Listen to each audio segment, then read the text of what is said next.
Wala na mga super mom. Umabot na ako sa palengke sa kakalakad, oh. May tricycle man akong makita, may sakay. At saka itong mga tricycle namin dito minsan sa Maracay siguro, mga maldito din. Kasi, pagka ganitong peak hour, kahit may nakita ka na walang sakay, hindi yan sila para sa ano, yung, tawag nito, yung sa tabi-tabi katulad ko naglalakad lang. Pupunta lagi yan sa ano, terminal. Kasi pag side pick up, 10 pesos.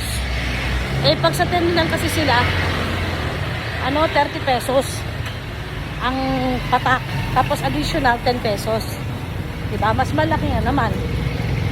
Pero, katulad namin na naglalakad, na nagmamadali, diba? Abala. Kaya wala na, no choice na ako. Ito na, palengke na.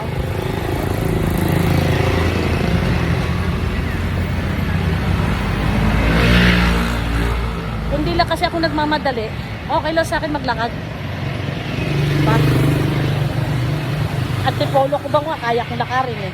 Marikina ko ba, kaya kong lakarin. Dito pa, napaka-easy lang nito. Kaso lang nagmamadali kasi ako eh. Dahil may pasok yung mga anak ko, walang magbabantay sa apo ko. Kaso wala, no choice. Talagang naglakad ako. Walang masakyan.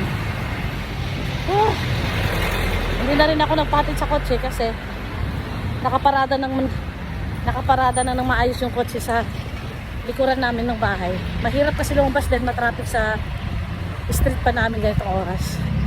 Luluwag lang ang mga traffic doon pagka mga after lunch na. Kaya hinayaan ko na rin, din ako nagpatid.